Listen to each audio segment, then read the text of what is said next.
Sa nakaraang video, sinabi ng shaman na nakaramdam ito ng energy mula sa 3 heavenly objects, nang hawakan ni Hejin ang Celadon sa gallery.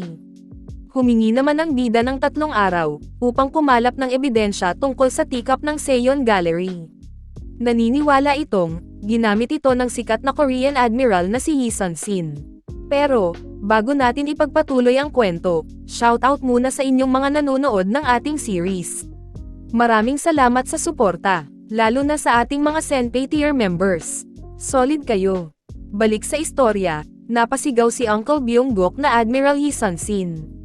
Hindi ito makapaniwala na ang teacup na ginamit mismo ng sikat na admiral ay nasa loob ng gallery na iyon. Poker face namang sumagot ang bida na oo, kaya hindi ko sila pinayagang ipalit ito sa Banchang Celadon. Hype naman si Uncle, at sinabing, of course. Kahit na raw gaano kahalaga ang Banchang Celadon, ang teacup na ginamit ni Admiral Lee Sun-sin ay tila isa ng national treasure pag nagkataon. Napakamot ulo naman ang bida at sinabing, technically, hindi kasi siya sigurado, if matatawag mo ba raw na national treasure yun o ano. Pero tama nga, isa itong treasure na merong meaning. Hindi lang ito basta may material na value. Kung ang lugar, gaya ng sa Huajin Group, maaring mas pinahahalagahan nila ang meaning ng teacup higit pa sa material value nito. Sagot naman ni Byung-guk na lahat naman daw ng Korean ay ganun, hindi lamang ang Huajin Group.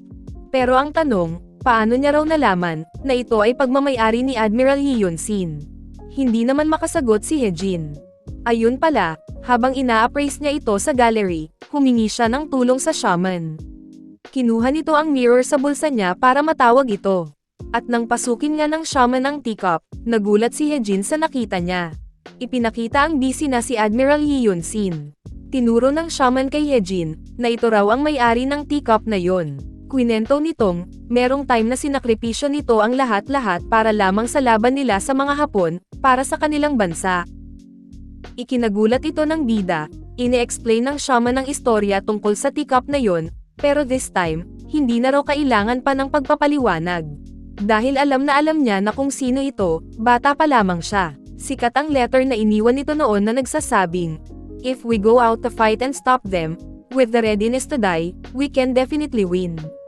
This humble subordinate still has 12 warships left. Malaki ang significance ng ginawa nito sa bansang Korea at sa era kung saan ito pinanganak.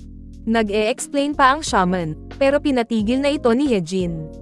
Dagdag nito, meron pa raw nakaka-touch na part sa kwento. Sagot naman niyang, alam niya na raw iyon.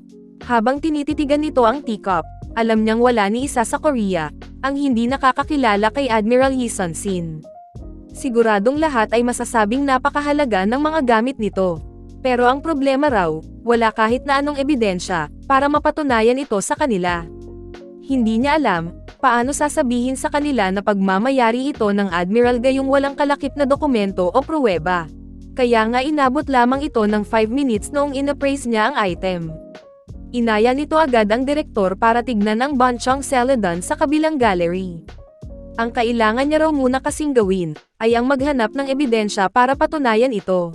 Meron namang cellphone na ipinakita, tumatawag dito si Uncle Byung-guk. Ang tumatawag pala ay ang bida nating si Hejin. Nagpakilala ito at humingi ng paumanhin. Masyado raw siyang maraming iniisip, kaya hindi niya napansin na naiwan niya ang cellphone niya sa loob ng gallery nila. Nasa harap lamang daw siya ng building nila. If okay lang, dadaanan niya ito at kukuhanin. Sumagot naman ang director ng sure. If tama daw ang pagkakaalala ng isa, ni hindi man lang tinignan ng taong yun raw ang cellphone niya, habang nag-appraise kanina. Sa tingin niya, sinasadya nitong iwan doon ito. Maaring ginamit niya lang na excuse ito para bumalik sa loob ng gallery. Maari raw kayang, meron itong gustong pag-usapan, pero ayaw niyang malaman ng mga employer niya. Kung yun daw ang intensyon nito, sabi ng direktor, nais niyang sabihin sa kanyang maling-mali ang approach nito. Kaya naman, inutusan niya na ibigay na lang ito ng kasama niya. Ayaw niya na raw makita pa ito. Isa pa, busy siya sa exhibition schedule nito. Paalis na ito pero sinabi ng direktor, ibigay nito ang cellphone, sa labas ng gallery. Kahit na meron pa daw itong sasabihin, wag daw nito hahayaang umapak pa ito roon sa loob ng kanilang gallery. Wala raw itong intensyon na hayaan ang isang taong hindi marunong lumugar na pumunta sa kanyang gallery ng 2 beses. Pumunta na nga ang bida para kuhanin ang phone niya. Nag-sorry ito dahil sa pang-aabala niya. Kinailangan pa raw nitong lumabas dahil sa kanya. Tinanong naman nito, ano raw ang pangalan niya? Kitagawa Momoko, sagot niya. Pero pwede niya rin naman daw siyang tawaging Kitagawa na lang. Sa isip-isip ng bida, hapon palata. Sa bagay, hindi nga raw pamilyar sa kanya ang impression nito. Tinanong naman niya, kung nasa loob daw ba si Director Yang Sojin. Kung may free time pa daw ito, nais niya sana itong kausapin saglit. Sagot naman ni Kitagawa na lumabas daw ito para maghanda sa exhibition. Kung meron daw itong sasabihin, pwede naman daw sa kanya na lang banggitin. Napaisip tuloy ang bida, at hawak nito ang mirror sa kanyang kamay na tila may pinaplano. Wala na raw itong choice, kung hindi ang kausapin na lang si MS, Kitagawa. Makikitang ang tinawag niya ulit ang shaman para matulungan siya rito. Sabi ng shaman, dapat daw ay mamili ito ng husto. Concerned siya, dahil nagamit na nito ang spell ngayong araw. If gagamitin niya raw uli, maaring hindi nakayanin ito ng kanyang katawan. Sumagot naman itong, wag daw siyang mag-alala, kinonsider niya na raw ito. Nagulat naman si Kitagawa sa sinabi nito. Meron lang daw isang bagay na nais tanungin si Hejin sa kanya, at parang na-startle naman ito sa kanya. Sinabi nitong, ang teacup daw sa Seon Gallery, paano nila nalaman, na pagmamayari ito ni Admiral Lee Sun-sin. At dahil ginamit ni Hejin ang ability niyang makapagpaamin ng tao, wala itong nagawa kung hindi ang sagutin ang tanong. Ito raw ay dahil sa heirloom ng Terauchi family. Nakasulat daw ito sa journal ni Terauchi Masatake. Parehas na nagulat sina Hejin at ang shaman sa sagot niya. Si Terauchi Masatake ay naging Prime Minister ng Japan Empire, siya rin ang unang Governor General ng Joseon. Isa siyang politiko, na nakapag-contribute ng malaki sa Japan. Malalim ang pagkainteres nito sa mga cultural assets ng Joseon, kabilang na doon ang mga Buddha statues. Kinonsidera niya na itong mga Japanese relics na nabibilang sa teritoryo ng Japan. Ironically, ang kayabangan raw ni Terauchi ay nakatulong din sa kanilang bansa. Kwento ng ama ng bida, dahil inakala nitong ang mga relic ng Korean Peninsula ay pagmamay-ari ng Japan, hindi nito hinayaang makuha ang mga relics mula sa Korean Peninsula. Gumawa ito ng detailed na listahan ng mga relics para itago bilang record.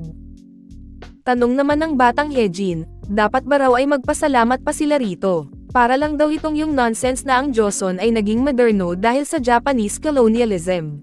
Sagot ng kanyang ama, na yes. Sa huli, si Terauchi ay isang taong pinahahalagahan ang kanyang self-interest, higit pa sa Japanese Empire.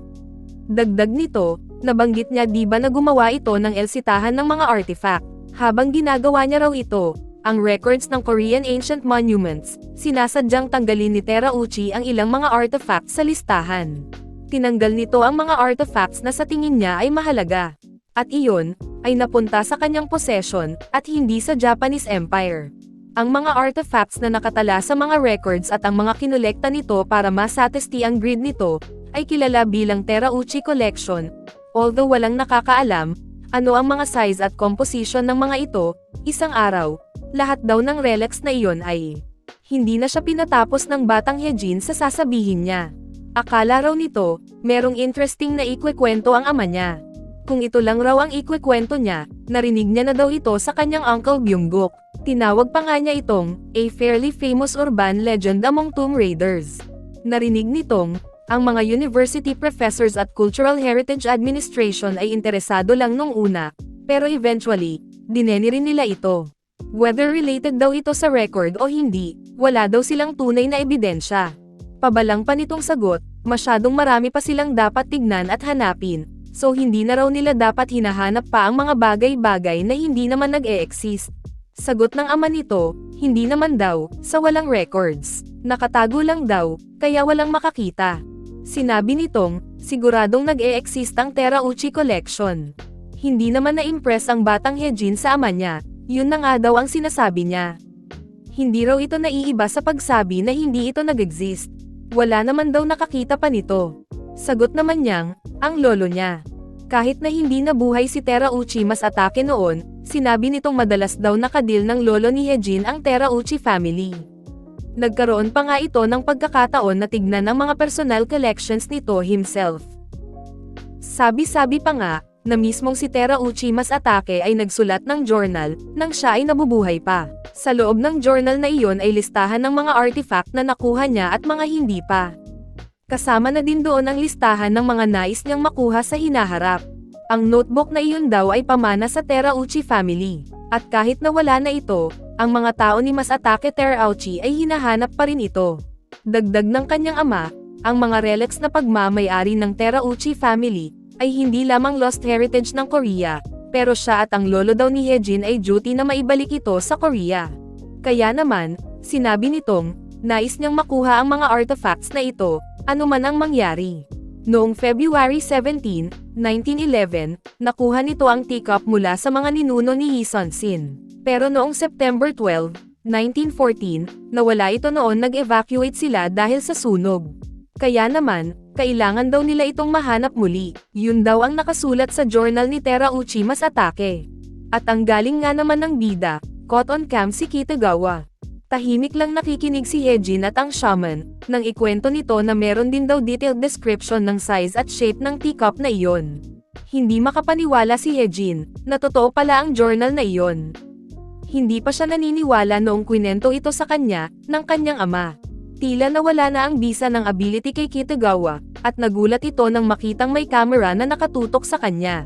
Hindi siya makapaniwala sa nangyari. Pero sagot ni Haejin, wag daw itong mag-alala. Sisiguraduhin niyang hindi malalaman ni na Director Yang Sojin at ng employer nito, na nag-testify siya. Gusto pa sanang magtanong ng ating bida, pero, hindi na kaya. Kanina pa kasi nila ginagamit ang mga abilities nito. Dahil sa nangyari, napatakbo pabalik naman si Kitagawa, papasok sa gallery. Naisip ng shaman, ibig sabihin, ang taong may hawak ng journal ni Terauchi Masatake, ay siya ring nagmamay-ari ng Banchang Celadon. Dahil sa mga kwentong narinig nito, mukhang interesado talaga siya sa mga relics. Na-excite naman ito, at sinabing, maaring ang three heavenly objects ay hindi na nito natuloy ang sasabihin niya, dahil napansin niyang hindi na okay si Haejin. Tinanong niya kung ayos lang ba raw ito. Sagot naman ng bida na oo, medyo inaantok lang daw siya. Kakaiba raw. Hindi inasahan ng shaman na magiging ganito kasama ang kondisyon ni Haejin. Akala niya, mas magiging okay ito ngayon kesa nung nakaraan. Sinabi ni Haejin na hindi kapanipaniwala ang capability nito. Nag-sorry naman sa kanya ang shaman. Sagot ng bida, hindi daw siya ang tinutukoy nito. Nagulat siya sa ability ng conglomerate. Habang nakatingin sa kanyang phone, at halatang pagod, sinabi nitong how incredible. Sabay banggit ng Hwajin Group. Gagamitin niya kaya itong ebidensya, o, maghahanap pa si Haejin sa loob ng 3 araw niyang palugit. Grabe, nakakaabang na naman, ano ang susunod na hakbang ng ating bida. Kung nagkataon, tiba-tiba na naman siya, dahil sobrang halaga pala ng teacup na iyon. Anyway, kung curious ka what happens next, siguraduhin mong naka-like, follow o subscribe ka sa aming channel o page. Share mo na din ito sa iyong mga tropang mahilig sa manhwa. Maraming salamat sa panonood, Oni-chan.